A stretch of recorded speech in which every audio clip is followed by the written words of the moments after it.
안녕하십니까, 망치국어 선생 이준환입니다. 오늘은 보성고등학교 1학년 2학기 기말고사 시험 범위 중 하나인 관동별곡에 대해서 살펴보겠습니다. 자, 우선 관동별곡을 살펴보기 전에 관동별곡에 대한 간략한 설명을 먼저 하고 내용을 쭉 한번 정리해 보도록 합시다. 자, 관동별곡은 송강 정철이 뭐로? 강원도 관찰사로 부임해서, 지금으로 따지자면 도지사 정도예요. 관찰사로 부임해서 강원도를 이렇게 쭉 유람을 하거든요. 처음에는 이제 금강산에서 나중에는 동해바다 이렇게 트는데, 이걸 다니면서 구체적인 지명들을 말한단 말이야. 여기 가니까 이래 보이고, 여기 가니까 이래 보이고, 이런 거 우리 흔히 뭐에 이런 식으로 쓰지? 그렇지, 기행문에 이렇게 쓰잖아요. 근데 얘는 기행가사라고 합니다. 가사는 서사, 본사, 결사, 서사, 본사, 결사라는 3단 구조를 가지고 있고요. 기본적으로 사음보에 3, 4조 음수율을 지니고 있습니다. 음보가 뭐야? 어절로 이렇게 끊어서, 오케이? 그 다음에 음수율은 뭐지? 글자 개수로 하는 걸 이야기합니다. 자, 이런 기행가사라고 하는데요. 얘는 기행가사 말고 이제 보면은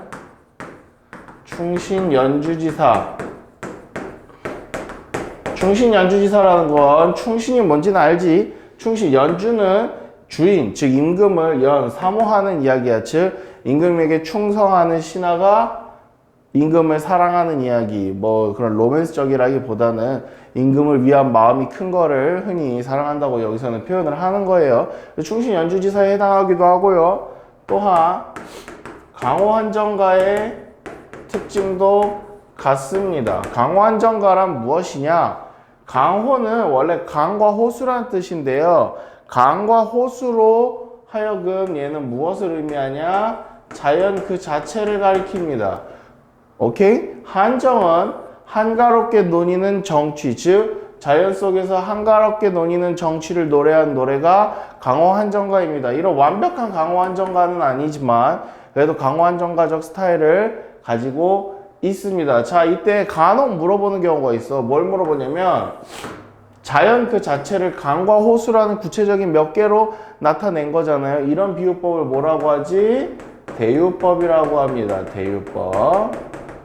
됐습니까? 자, 그러면 도대체 얘는 무엇인가요? 자, 그러면 한번 내용을 한번 살펴보도록 하겠습니다. 대략적인 거는 이 정도까지만 하고 나머지는 내용 안에서 살펴보도록 할게요. 자, 내용을 살펴볼 건데 글씨가 잘 안 보이는 학생들은 자기 그 교재나 교과서에 있는 글을 보면서 살펴보도록 합시다. 얘는 지금 옛날 방식으로 쓰인 데다가 한자들까지 들어갈 거 다 들어가 있어서 조금 어려울 수 있지만 이 정도 읽을 수 있어야 돼요. 고전에서 제일 중요한 게 뭐야? 똑바로 읽는 거야. 똑바로. 오케이? 똑바로 읽어야 그게 현대 우리말로 뭔지 대략적으로라도 감을 잡을 수 있으니까. 그래서 봅시다. 자, 강호의 병이 깊어 중림에 누웠더니. 강호, 내가 아까 얘기했지. 강호는 뭐라고? 자연 그 자체라고. 그러니까 무슨 법? 대유법이 되시겠더라. 오케이? 자, 강호의 병이 깊어. 자연 속에서 병이 깊어서, 이 병이 깊어서 중림, 이건 대나무 숲이란 뜻인데 이것도 강호랑 같은 의미로 쓴 겁니다. 오케이? 중림에 누워 있었대. 이 사람 양반이라면서. 근데 왜 굳이 자연 속에 있어? 이런 걸 뭐 한다고 하냐면 은거한다고 해요. 옛날에 양반들은 이런 로망이 있었거든. 나중에 부귀영화 누릴 거 다 누리더라도 나중에 그거 다 내려놓고 자연 속에서 자연과 더불어 함께 살아가는 그런 어떤 로망 같은 게 있거든, 양반네들은. 그러니까 자기 은거 중이었다 이거야. 근데 관동 800리, 이거 800리란 뜻이거든. 800리. 왜 우리 10리, 20리, 30리 거리 잴 때처럼 800리래요. 관동 동쪽에 800리나 되는 엄청 큰 땅은 뭐 있어? 강원도입니다. 강원도의 방면은 목민관을 얘기하는데요. 목민관은 백성을 살피는 모든 직업을 목민관이라고, 그 중에서도 관찰사를 역임했다는 이야기입니다. 그래서 목민관을, 근데 뭐라고 돼 있어? 맞디신이라고 돼 있지. 맞디다. 약간 현대 우리말로 따지면 뭐 어떤 것 같아? 맡기다. 그렇지. 그럼 맡겨. 누가 나한테 관찰사라는 큰 직책을 맡기겠냐, 나라에서? 왕밖에 더 있냐? 그래서 왕이 주체가 돼서 나한테 맡겨주셨어. 뭐뭐시, 이거 주체 높임 선어말함이지. 따라서 임금께서 라는 말이 직접 쓰여 있진 않지만, 임금께서 자연 속에서 병이 깊어 자연 속에서 은거 중이었던 나에게 강원도 관찰사를 맡기시니 정도의 뜻이 되겠습니다. 어와는 와 정도로 영탄법이고요. 이 작품은 길어서 핵심 포인트들을 바로바로 짚고 넘어가도록 하겠습니다. 성은이 만극합니다. 임금의 은혜가 가디록 만극하다, 너무나도 만극하다 해서 임금에 대한 감사 인사를 표현하는 겁니다. 이거는 선생님, 이 글을 왜 임금에 대한 감사 표시 이런 걸 왜 하나요? 이거 임금이 나중에 다 봤어요. 자, 그래서 여기서부터 본격적인 여정이 시작된다고 볼 수도 있어. 어떤 의미에서. 연춤은 문입니다. 그냥 이 궁궐에 있는 문이라고 생각하세요. 문을 내닫아서, 들이달아, 막 이렇게 내달아서, 이게 이제 연춤은 나서면은 도성을 떠나는 거예요. 그래서 경외남문, 이거는 임금이 계신 궁궐 쪽 문입니다. 임금 있는 장소 정도로 기억하시면 되겠고요. 문에 있었다는 게 아니라 그 장소의 문이야. 임금 있는 장소를 바라보며 하짓고 물러나니, 옛날 사람들 뭐 유배를 갈 때도 그렇고 혹은 좋은 일로 갈 때도 그렇고 어쨌든 임금이 시켜서 가는 거잖아. 그러니까 이제 도성 밖을 나왔어. 근데 옛날에 전화가 없어. 전화해서 아이고 감사합니다 이럴 수 없잖아. 그러니까 어떻게 하냐면, 하직이라는 건 하직 인사한다고 하지 빠이빠이 한다는 거야. 그거 어떻게 했냐면, 이제 도성 밖으로 나와서, 도성 밖에 그 경계로 나와서 임금 궁궐이 저쪽이다 하면 거길 보고 이렇게 절을 하는 거지. 오케이? 그렇게 하고 물러나니 옥절이라는 거는 신분패 같은 거라고 생각하시면 돼요. 관찰사 임명된 뭐 이런 거라고 생각하시면 되는데, 그게 알패셨다. 우리말로 뭔 거 같아? 앞에 서 있더라. 야, 옥절이 앞에 서 있다는 건 뭐야? 이제 이 옥절 때문에 나는 뭐 해야 돼? 관찰사 생활을 해야 되잖아. 즉 관찰사로서의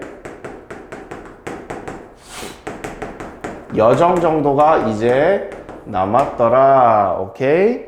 자, 지금부터는 지명은 내가 동그라미를 쳐서 표현을 할게요. 자, 평구역 말을 가라 흑수로 돌아드니. 자, 평구역에서 말을 갈아타서, 이 역은 여러분이 생각하는 기차역 할 때 역이 맞습니다. 옛날에 기차가 없잖아. 뭘 갈았겠냐? 말 타고 가는 말. 걸어서 강원도 가기 더럽게 힘들어. 그래서 평구에 있는 역에서 말을 갈아타서 흑수로 돌아드니, 섬강은 어디인가 치악이 여기로다. 치악이 지금의 원주쯤 되는 곳이거든요. 그러니까 지금 이제 우리나라 지도가 이렇게 있으면 서울에서 이러고 지금 가고 있는 거야. 지금 한 여기도 안 왔어. 한 이쯤 왔어. 오케이? 치악이 여기로다. 자, 소양강 내린 물이 어디로 흘러 들어간단 말인고, 소양강이 내린 물이 어디로 든단 말인고, 어디로 드냐? 한강으로 흘러가는 거 얘기하는 거예요. 소양강은 지금도 소양강이잖아요. 여러분, 소양강 댐 있잖아. 한강으로 흘러 들어가는데, 이 한강은 어디에 있어? 서울 한양에 있어. 한양에 누가 있어? 임금이 있어.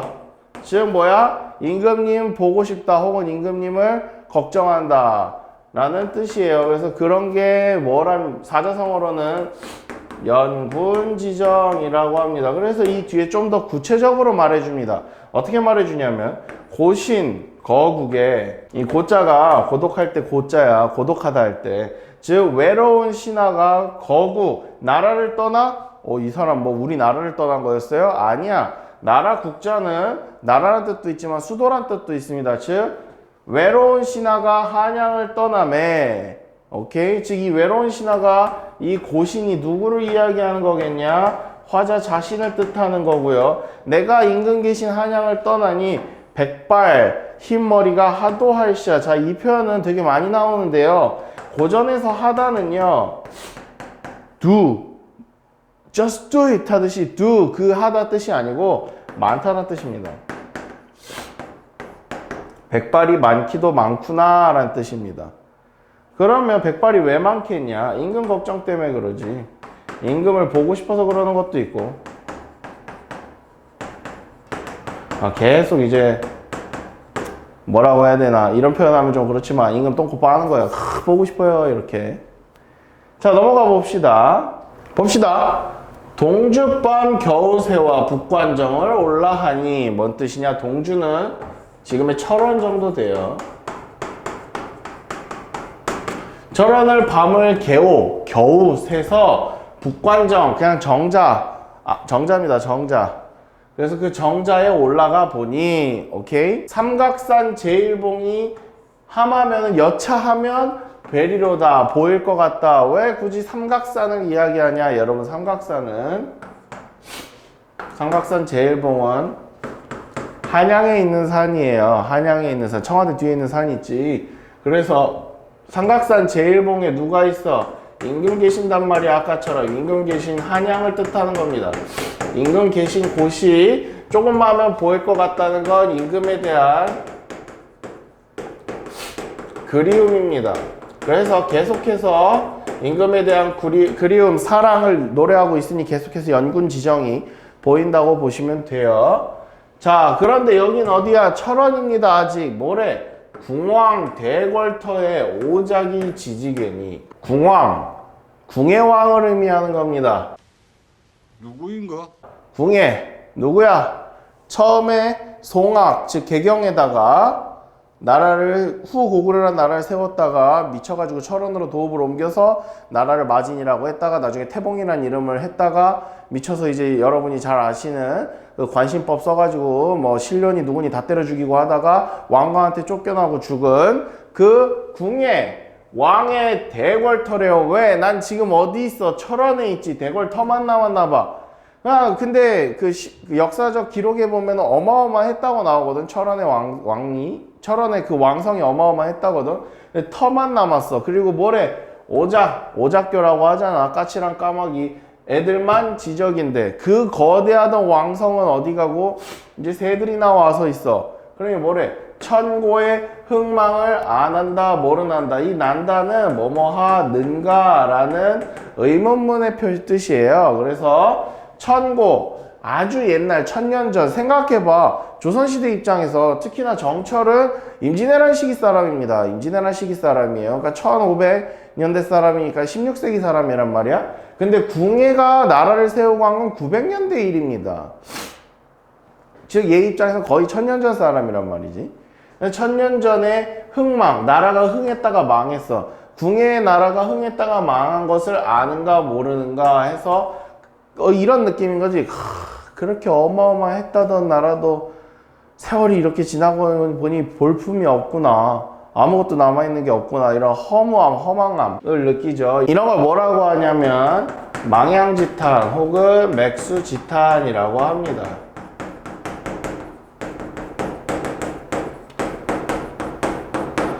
자, 회양 네 이름이 마침 같을시고 뭔 뜻이냐? 장소를 옮긴 거야. 철원에서 이제 회양으로. 그런데 네 일홈은 이름입니다. 이름. 네 이름이 마초와 때마침 같대요. 갑자기? 그러니까 회양 땅에 도착을 했어. 여기 이름이 뭐라고? 회양? 마침 똑같네. 뭐랑 똑같냐면 중국에도 회양 땅이 있어요. 그러니까 중국과 똑같다는 얘기예요. 중국 회양 땅이랑 중국에 있는 회양 땅과 때마침 이름이 같구나. 급장유, 당이라고 쓰여있지만 장자예요. 급장유의 풍채, 우리가 보통 요즘은 풍채 좋다 하면 등치를 얘기하는데요.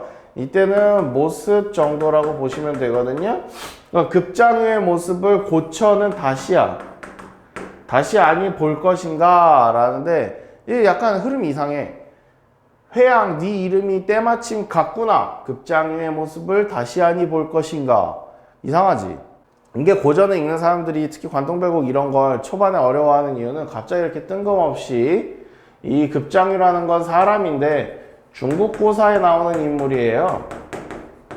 중국고사에 나오는 인물. 그래서 중국고사를 이런 식으로 인용을 하는데요. 급장유는 회양을 다스리던 회양의 선정의 아이콘 같은 사람이에요. 일종의.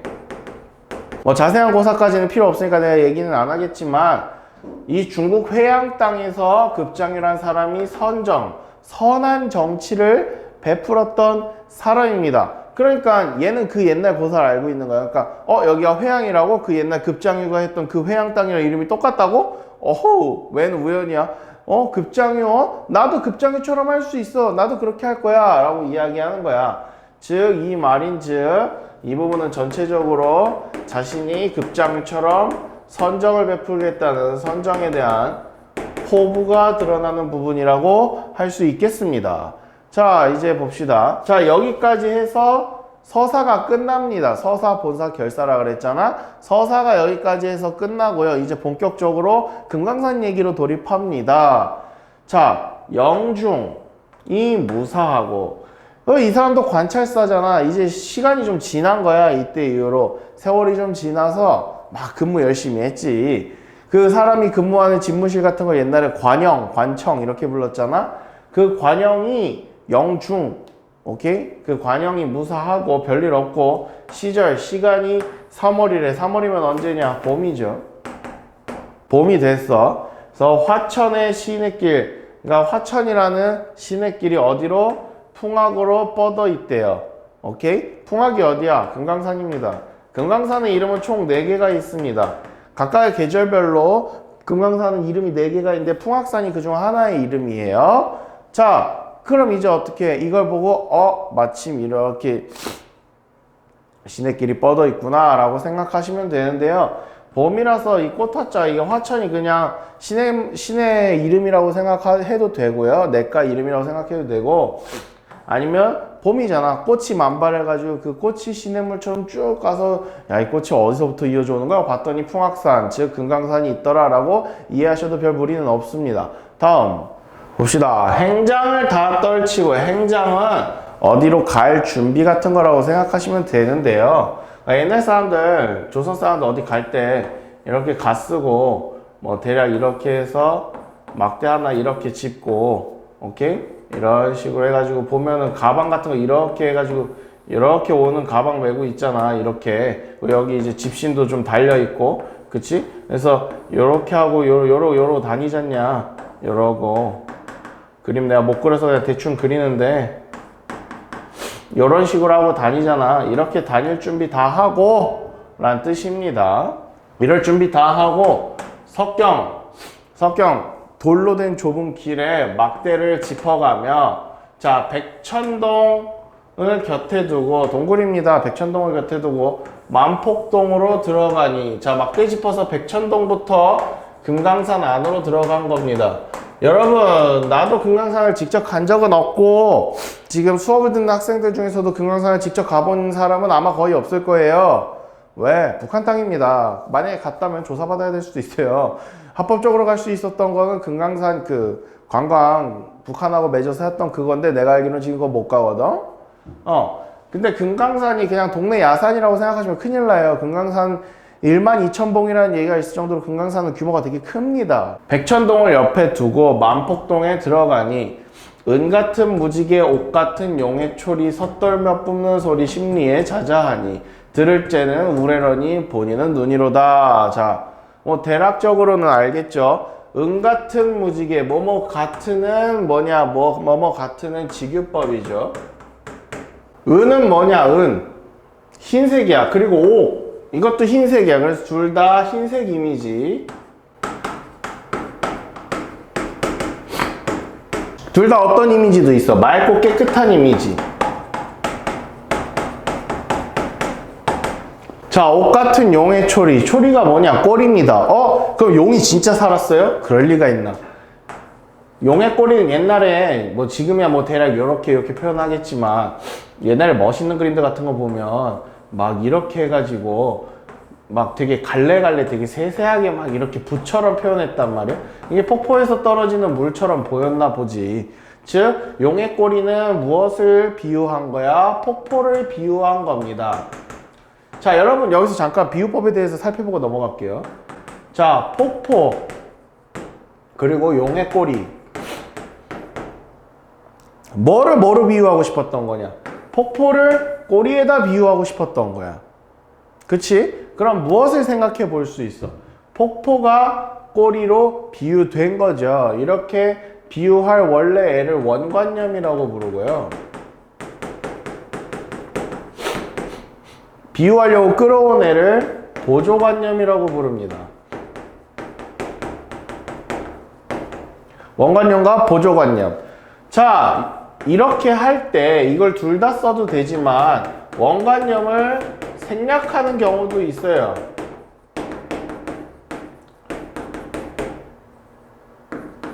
지금 봐봐. 지금 내가 폭포라는 말을 써서 그렇지 여기 폭포라는 말 없잖아. 즉 원관념인 폭포가 글에 나타나 있지 않아. 생략돼 있어. 이렇게 쓸 수 있는 거 은유법밖에 없습니다. 됐어? 즉 얘가 무엇을 상징한다, 얘가 무엇을 비유한다, 이런 거는 죄다 은유법입니다. 직유법과 은유법이 나뉘어요. 뭐 대유법이니 뭐니 이런 건 대유법이자 동시에 직유법일 수도 있고 대유법이자 동시에 은유법일 수도 있고 이래요. 즉 가장 큰 줄기는 직유와 은유로 나뉩니다. 됐지? 자, 섰돌면 섞어 돌면 뿜는 소리가 와 심리에 자자하대. 얘들아 심리면 4km야. 야, 폭포에서 떨어지는 소리가 4km밖에 들린대. 그래서 들을 때, 쟤는 때예요. 그래서 들을 때는 우레와 같은데, 볼 때는 눈처럼 하얗다. 이거는 이제 어떤 강력한 역동성이 느껴지고 우레와 같다는 건. 볼 때는 눈이래요. 눈은 하얗잖아. 그러니까 맑고 깨끗한 흰색 이미지를 여기서도 차용한 거라고 볼 수 있겠죠. 즉 이 부분은 심리에 자자하다 이런 부분은 이제 약간 과장을 보탰겠죠. 진짜 심리 밖에서 안 들리면 죽여버려. 오케이? 자, 그래서 과장법을 통해서 이 폭포의 어떤 아름다운 미를 예찬한다고 합니다. 이런 걸 예쁘다고 찬양하는 거. 오케이? 자, 이제 금강산에 들어왔으니 여기저기 보고 다녀야겠지. 금강대라는 장소로 갑니다. 거기 맨 위층에 선학, 그냥 학이에요. 학. 선은 뭔데요? 신선할 때 선이거든.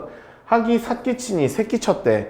야, 새끼를 친다는 게 뭐야? 새끼 낳는다는 거잖아. 근데 학이 새끼 낳냐? 알랐지. 뭐 했다는 거야? 둥지 만들었다는 얘기겠지. 둥지 틀었다. 둥지를 틀어놓으니 자, 춘풍 옥적성에 첫 잠을 깨뒀던디. 자, 춘풍 옥적성 사이에다 이렇게 이코를 해 놓으세요. 봄바람 같은 옥피리 소리일까? 옥피리 소리 같은 봄바람일까? 이렇게입니다. 옥적성은 죄송합니다. 옥적성은 옥피리 소리입니다. 그래서 옥피리 소리 같은 봄바람에 첫잠, 잠깐 든 잠을 깨워줬어. 즉, 뭐야, 이 새끼 결국 금강대에서 자고 있던 거야. 오케이, 금강대에서 자면 이렇게 위를 볼 거 아니냐. 위를 보다가 잠에서 깼는데 저기 학이 뭐야, 저기 뭐라고 해야 되나? 둥지를 이렇게 만들어 놨었던 거야. 자, 호의 현상은 흰 저고리에 까만 치마란 뜻이거든요. 이거 뭐 나타내는 거냐? 이 학을 나타내는 겁니다. 학 생김새가 그러니까요. 흰 저고리 까만 치마가 반공, 그냥 공중이라고 생각하면 돼요. 하늘에 서서히 뜨니, 오케이? 서호의 옛 주인을 반겨서 넘노는 듯 하더라. 서호의 옛 주인이, 이거 동그라미 치면 또 지명 같잖아. 서호의 옛 주인이 누구냐면 이 사람은 임호라는 사람인데요. 이것도 고사를 인용한 겁니다. 그러니까 옛날 이야기 속 사람이에요. 그러니까 자다 깨서 정신을 들차려든지 막 이러고 자다 일어났는데 학이 이렇게 둥지를 틀었고 그 학이 이렇게 하늘을 날아가니까 마치 옛날 이야기에 나오는 그 임호라도 된 것 같은 기분이다. 그래서 이 옛 주인은 화자 자신을 비유한 거예요. 가끔 이걸 이렇게 설명하면 그래서 결국 이게 임호라는 거예요? 화자라는 거예요? 라고 물어보는 인간이 있던데 임호는 이 옛 주인 그 자체고요. 내가 왜 이렇게 표현했느냐? 내가 마치 그 임호가 된 것 같다라고 비유한 거라고.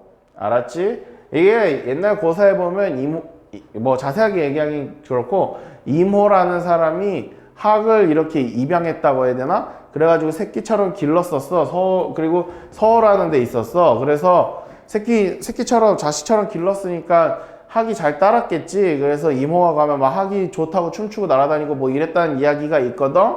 근데 마침 내 앞에서 학이 날아가니 마치 내가 그 이야기 속 주인공 같더라 라고 이야기하는 거예요. 자, 넘어가 봅시다.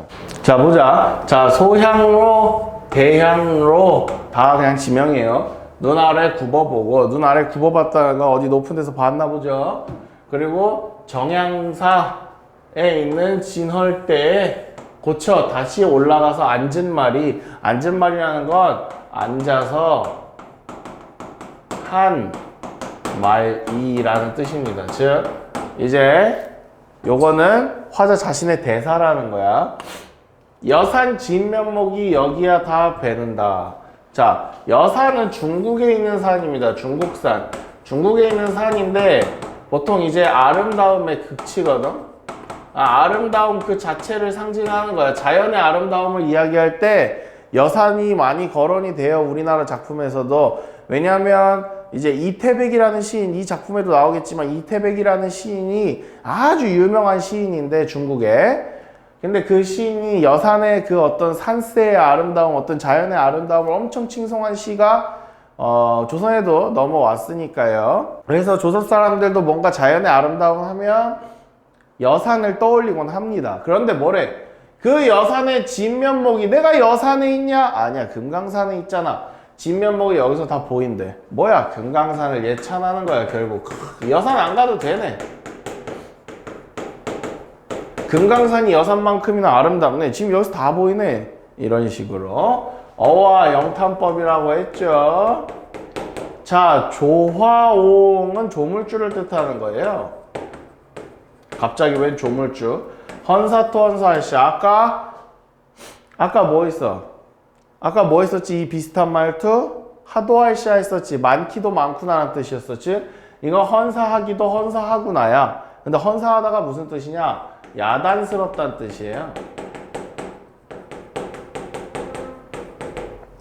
야단스럽다를 보통 우리가 언제 이렇게 표현하나요? 막 부산스러울 때 있지.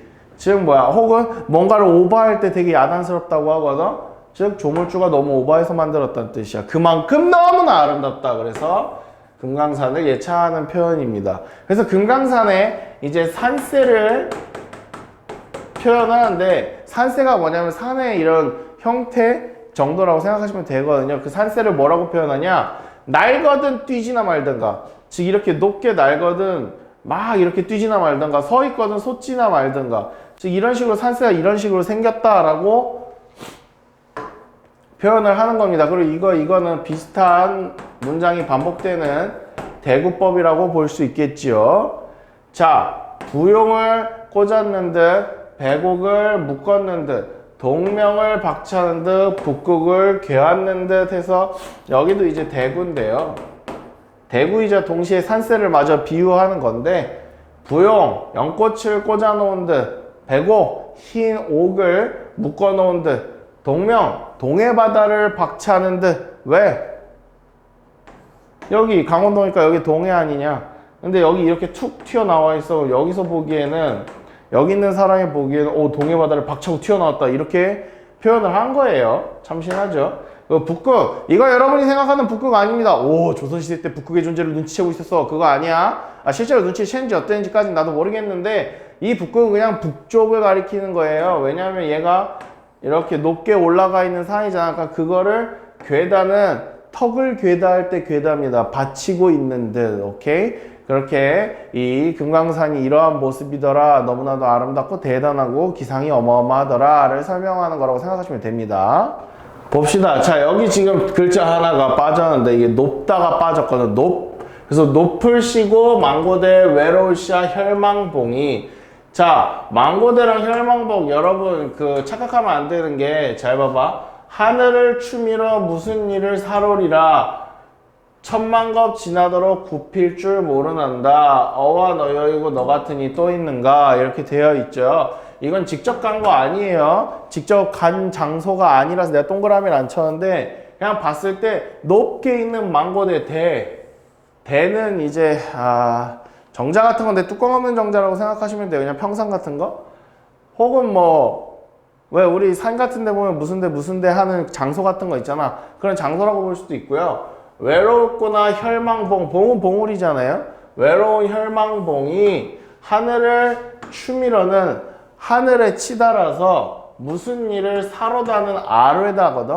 무슨 일을 말하려고 라고 돼 있으니까 그만큼 높대는 거야. 즉 이게 무슨 소리냐. 하늘이 이렇게 구름이 있으면 혈망봉이 이렇게 올라가 무슨 올림포스 마냥 올라가 있는 거지. 그래서 하늘한테 눈 이렇게 뜨고 저기 밑에 개 뭐 같은 애가 있어요. 뭐 이런 식으로 말을 하려고 라고 표현을 한 거야. 그러니까 무슨 일을 말하려고 하는 부분에서 약간 의인화 시킨 것도 분명히 있어요. 그래서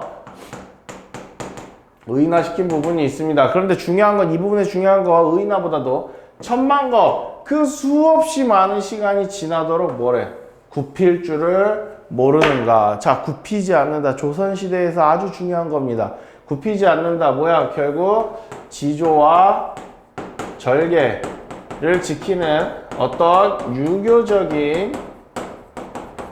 유교적인 개념이 투영되어 있죠. 왜냐면 옛날에 조선시대 때 관직을 하던 사람들은 다 대과 시험을 보는 경우가 많거든요. 그러니까 이제 높은 관직에 있는 사람들은 그 대과 시험은 다 유교 경전으로 시험 봅니다. 4서3경이라고 하지. 그런 것들로 보기 때문에 다들 유학자예요. 그래서 유교적인 개념을 투영해서 저렇게 높이 서 있는데 한 번도 꺾이지 않아. 지조와 절개를 꺾지 않는 게 유교의 최고의 이념인데 네가 딱 와 너구나. 너 같은 이가 또 있겠는가. 없다라는 거야. 그래서 서리법 너같이 지조와 절개를 최고로 지키는 놈이 없다라고 이런 식으로 표현을 하는 겁니다. 서리법이 무엇이냐. 또 있는가. 너 같은 애가 또 있겠어? 없단 뜻이잖아. 이렇게 답이 정해져 있는 게 서리법입니다. 물어보긴 물어보는데. 자, 이제 개심대에 다시 올라갔다가 중향성을 바라보며 12,000봉. 내가 아까 얘기했지. 금강산은 이런 노래가 있었어. 금강산 찾아가자 12,000봉. 볼수록 아름답고 신비하구나. 철 따라 뭐 고운꽃 갈아있는 산 뭐 이런 노래가 있었거든. 부르기 부끄러워서 내가 부르진 못하겠는데 그리고 잘 기억도 안 난다. 야, 옛날이라서. 아무튼간 그 12,000봉은 결국 금강산입니다. 그 금강산을 천천히 세어보니 혹은 생각해보니 봉마다 맺혀있고 끝마다 서린 기운. 맑거든 좋지 말던가 좋거든 맑지 말던가. 즉 이 기운이 어때? 좋고 맑다라는 얘기를 하는 거겠지. 근데 뭐래? 저 기운을 흩어내서 저 기운을 이렇게 긁어내서 인재입니다. 인재를 만들고 싶대. 인재를 갑자기 왜 만들어? 얘 뭐로 왔어? 관찰사로 왔지. 저기 이렇게 저 뭔가 어마어마한 기운을 막 이렇게 그걸 사람처럼 해서 그 사람 좋은 인재로 쓰고 싶다라는 건 선정의 포부입니다. 이 사람은 어쨌든 관리니까요. 좀 좋은 정치를 하는데 쓸 좋은 인재를 만들고 싶다. 그만큼 아주 좋은 기운이다 라고 이야기를 하는 겁니다. 됐습니까? 자, 형용도 그지없고 형용할 수도 없고 태세 그 모습 또 너무나도 많구나. 천지를 만드실 때 누가 만들겠냐? 아까 전에 조화옹 즉 조물주가 해서 이렇게 주체가 생략된 거야. 아까 전에도 주체가 생략된 게 있었어. 어디였어? 맨 처음에 임금이 방면을 맡기시니 거기에도 임금이가 안 쓰여 있었지. 이렇게 주체를 생략하는 경우가 있습니다. 그래서 그냥 눈치빨로 알아야 돼요. 그게 문맥이죠. 즉 조물주가 천지를 만드실 때 자연이 되었마는 이제와 보게 되니 유정도 유정할시야. 유정하기도 유정하대요. 한자 그대로 풀이하면 정이 있더라는 뜻이거든요. 즉 말하면 이제 해석해보면 조물주가 천지, 세상을 삼기다가 만들다는 뜻이에요. 만드실 때 그냥 자연스럽게 만들었어. 그런데 이제와 보니 다 정이 있더라. 이 정은 의도가 있다고 생각해도 돼요. 그래서 다 의도를 가지고 만들었고 너는 다 계획이 있구나 이겁니다. 결국 이 부분도 그 조물주가 의도를 가지고 만든 만큼 너무나도 아름답다라고 이야기하는 겁니다. 그래서 이것도 자연, 특히 여기서 금강산이겠죠. 금강산의 아름다움을 극도로 예찬하는 표현입니다. 자, 이제 매우 중요한 파트 중 하나를 할 거예요. 눈 뜨고 잘 봐. 비로봉 상상두. 동북고였나? 둔촌이었나? 기억은 안 나는데 이거 문제 나온 적 있거든요. 비로봉 상상두는 중국에 있는 봉우리예요. 따라서 난 여기 갔어? 안 갔어? 안 갔어요. 근데 이거 뭐 기억니은 디귿리을 해서 화자가 직접 가지 않은 곳은 이렇게 물은 거 있거든. 비로봉 상상두는 직접 간 게 아니에요. 여긴 누가 간 거냐면, 일단 봅시다. 비로봉 그 꼭대기에 올라보니 기 뉘신고. 올라보니는 현대어로 치면 올라본 이가 그 누구이냐라고 쓰여있는 거야. 올라가 본 사람이 누구이냐라는 겁니다. 됐어? 누가 올라간 거냐? 바로 공자가 올라간 겁니다. 그래서 비로봉, 상상두는 매우 높은 봉우리거든요. 그래서 결국 공자의 높은 경지를 찬양하는 부분입니다. 왜냐하면 유학자들 입장에서 공자는 그야말로 신과 같은 존재야. 진짜 신으로 모셨다기보다는. 자, 동산, 태산 어디가 더 높았더냐? 노국 좁은 줄도 우리는 모르는데 넓디 넓은 천하를 어찌하여 적다고 한단 말인고. 이게 뭔 뜻이냐면 공자의 일화가 있어요. 공자가 동산인가 태산인가 올라가서 한 말이, 거기서 이제 산에 올라가서 공자께서 이러고 보시는데 여기가 노나라야. 공자 노나라 사람이거든. 노나라를 보면서 내 뜻을 펼치기엔 노나라가 너무 좁다. 천하 정도가 있어야 된다. 이렇게 뭐 얘기를 했었던 거야. 근데 공자의 경지에 이르지 못한 우리는 그 노나라가 잡은 좁은 줄조차 모르는데 넓디 넓은 천하를 어떻게 적다고 한단 말인가? 저 지위는 경지입니다. 저 경지를 어찌하면 알 수 있겠는가 해서 이런 걸 뭐라고 하냐면 공자의 경지, 혹은 공자의 이렇게 또 호탕하고 뭔가 이렇게 넓은 뜻을 품는 걸 호연지기라고 합니다. 그래서 공자의 호연지기를 매우 예찬하는 겁니다. 공자께서는 내가 이렇게 산에 올라가서 이러고 보는데 노나라가 좁다고도 생각을 난 못할 것 같은데 어떻게 그 공자께서는 이렇게 높은 경지에 오르실 수 있었을까라는 생각을 하는 정도라고 생각하시면 됩니다. 그래서 뭐래? 오르지 못하니 내려감이 고이는 창피하다는 뜻이거든요. 올라가지를 못해. 어디에? 공자의 이런 호연지기 이 경지까지 올라가지 못하니 내려가는 것이 창피하겠는가? 창피하지 않다. 즉 그만큼 공자가 대단한 경지에 이르렀다라고 해서 이런 걸 보면 유학자적 성격이 드러나는 부분이라고 생각을 해볼 수 있겠습니다. 자, 그 다음 봅시다. 원통골 가는 길로 사자봉을 찾아가니 그 앞에 너러바위, 너러바위 넓은 바위거든요. 넓은 바위 앞에 활용쇠가 되어 있다. 쇠는 연못 소자예요. 소. 그래서 활용소라는 연못이 있더라. 그래서 천년노령이 굽이굽이 서려 있어. 갑자기 왜 또 용이야? 얘들아, 너네 바다가 어떻게 이루어지는지 알아요? 현재로서는 바다에 강물이 흘러가잖아요. 강물은 수많은 시냇물들이 모여서 되잖아요. 이 시냇물들은 또 수많은 수류를 타고 오는 거거든. 이들의 가장 원천에는 샘물 같은 거 혹은 연못 같은 것들이 있어요. 거기서 흐르는 물이, 그걸 이제 수원, 물의 그 근원이라 그래서 수원이라고 하는데 거기서 뿜어져 나오는 게 이렇게 이어져서 모여서 시냇물이 되고 그게 강이 되고 바다로 흘러가는 거란 말이야. 오케이? 이 천년노령은 앞에 넓은 바위 앞에, 이렇게 넓은 바위 앞에 연못이 이렇게 있으면 그 연못에서 이제 시냇물로 흘러가는 줄기들을 갖다가 오래된 물줄기니까 천년이나 된 노룡이라고 표현한 겁니다. 즉 이것도 은유법이죠. 그리고 구비구비는 음성상징어입니다. 음성상징어 중에서도 뭐라고 할 수 있죠? 의태어라고 할 수 있습니다. 의태어는 모습, 의성어는 소리. 자, 서려에 있어서 주야, 밤, 낮이야. 순서대로는 낮밤인데 우리는 지금 낮밤으로라고 얘기 안 하잖아. 밤낮으로 흘러내려 창에 큰 바다로 이어지니 풍은 바람과 구름을 언제 얻어서 3일호를 내리려는가 음의 이온 풀을 다 살와 내어 살아 라고 하는데 갑자기 얘기가 왜 나오냐면 자, 음에는 이렇게 절벽이 같은 게 있으면 여기에 난 풀이 음의 이온 풀이에요. 이게 음의 그 다음에 풀 오케이? 여기는 비가 내려도 어때? 안다. 그럼 어떻게 돼? 햇빛도 안다. 어떻게 돼? 죽어야지 뭐. 근데 뭐래? 살와 내어 살아. 즉 살려내라라는 거거든요. 즉 얘네도 각자 무언가를 상징하고 있다고 생각을 해볼 수 있겠죠. 자, 뭐냐면 이 음에는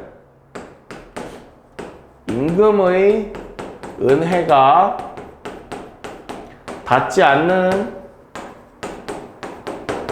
곳, 즉 임금이 약간 소홀하게 보는 곳. 이 풀은 당연히 백성을 의미합니다.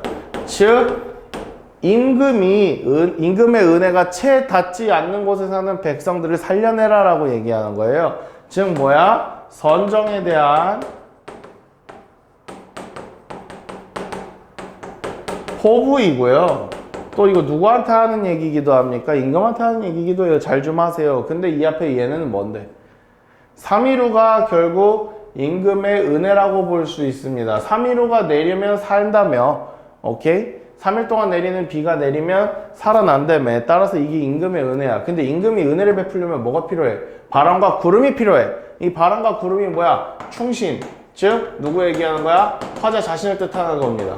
즉 나 임금하고 떨어져 있는데 언제까지 떨어져 있어야 되냐 이거야. 나라는 풍운이 임금을 만나야 임금이 3일을 내리며 이 음에 이렇게 튼 풀들을 살려낼 거 아니냐. 나는 당신에게 그만큼 필요한 사람이요 라는 어필이라고 생각하시면 됩니다. 마하연, 묘길상, 안문제, 죄다 지명입니다. 별 생각 안 하셔도 돼요.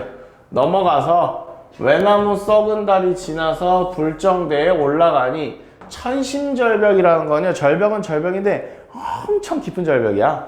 천심절벽이 반공, 내가 아까 반공에 뭐라 그랬어? 선악이 반공에 서서 뜨니 했었잖아. 뭐야? 공중을 얘기하는 겁니다.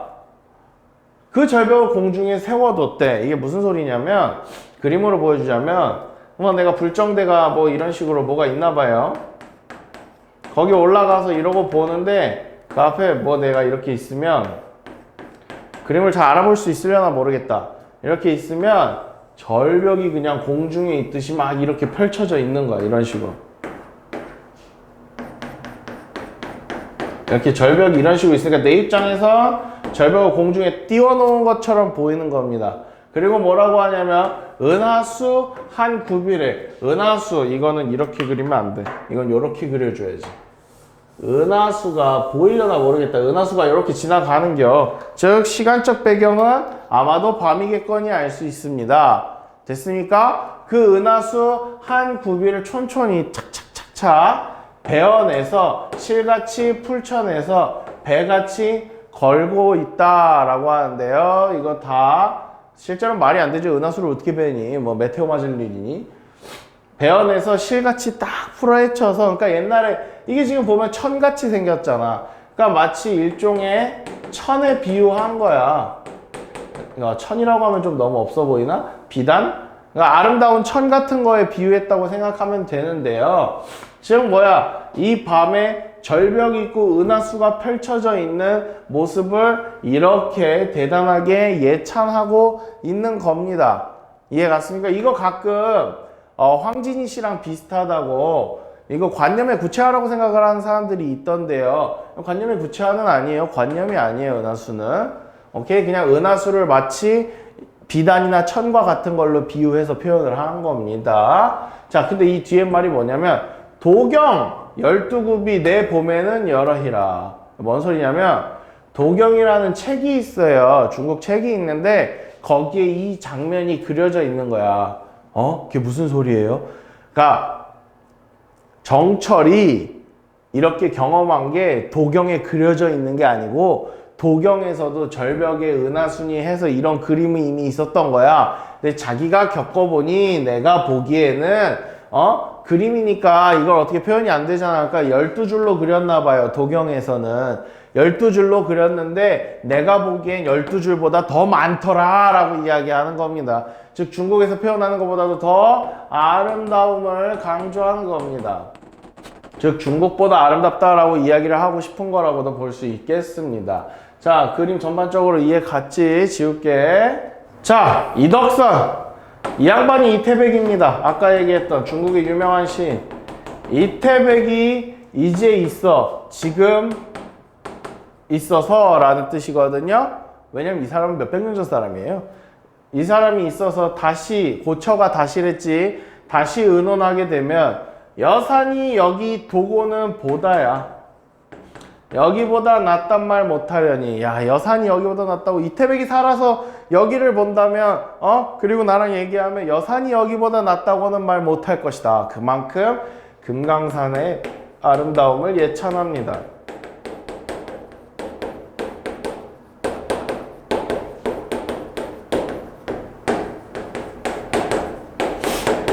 되셨습니까? 자, 그러면 다음 부분 보도록 합시다. 이제 금강산이 다 끝나가요. 자, 금강산은 사실 여기서 끝이라고 봐도 되는데 아직은 끝은 아니야. 왜냐면 금강산을 나가는 장면이 있거든요. 자, 오늘 수업은 금강산 나가는 장면까지만 하고요. 다음 시간에 금강산 나가서 동해바다 보는 것서부터 끝까지 가도록 하겠습니다.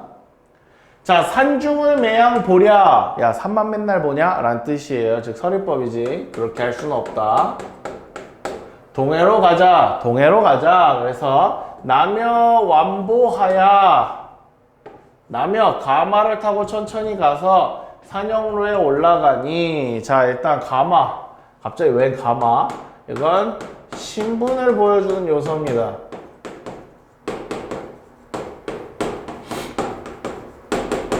신분을 보여주는 요소예요. 왜? 이 사람 높은 신분이니까 가마 타는 거 아니야? 뭐 옛날에 택시도 아니고 아무나 가마 탈 수 없잖아? 가마를 타고 천천히 가서 산영로에 올라가니 영롱벽계와 수성제조는 이별을 이 원자는 원망하다 할 때 원자입니다. 이별을 원망하는 듯이라고 되어 있대. 영롱벽계는 시냇물이고요. 수성제조는 슬픈 소리를 내는 새란 뜻입니다. 근데 얘네들이 이별을 원망한대요. 자, 이런 게 바로 감정이입이고요. 이때 시냇물과 새를 객관적 상관물이라고 부릅니다. 왜 그렇게 불러? 얘들아, 기본적으로 시에서는요, 자연물은 감정을 느끼지 않습니다. 새가 지적이요. 그럼 새는 슬피 우는 게 아니야. 그냥 새는 우는 거야. 근데 내가 슬퍼. 그러니 들을 때 새도 슬퍼하는 것 같아.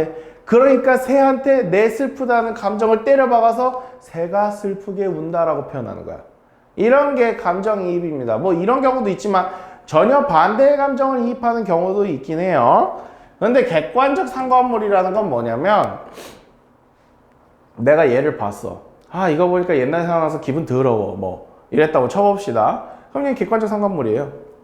객관적 상관물이라는 건 내가 뭘 봤을 때 무슨 감정이 들어. 그렇게 만드는 걔가 객관적 상관물입니다. 거기다가 감정까지 더하면 감정이입이 되는 거고요. 즉 객관적 상관물이 감정이입보다 훨씬 더 폭이 넓은 개념입니다. 근데 감정이입을 하려면 어차피 걔를 보고 무슨 생각이 들어야 되니까 객관적 상관물이 있어야 감정이입을 할 수 있습니다. 자, 그래서 슬픈 소리 낸다며, 이별을 원망한다며, 이건 다 원래 누구 감정이라고? 화자의 감정이라고. 됐습니까? 자, 정기를 떨치니 오색이 넘는 듯, 고각을 석분이 해운이 다 걷는 듯 해서 여기서부터 이제 뭐라고 할까? 깃발이거든요? 깃발, 얘 관찰사잖아. 왜 옛날 사과 같은 데 보면 누구 대단한 사람 가면 그 뒤에 이 사람 누구다 이렇게 깃발이 있듯이 그 깃발을 다 떨치니 오색이 넘는 듯하고 고각, 북이랑 부하고 부는 거 있잖아. 근데 지금 왜 생각해? 필이라고 하는 게 아닌데. 아무튼 그런 걸 섞어 부니 해운, 바닥 구름이 다 거치는 듯하다 라고 해서 지금부터는 동해바다입니다. 자, 그래서 오늘 수업은 여기까지 하고 동해바다는 다음 시간에 보도록 하겠습니다. 오늘 여기까지.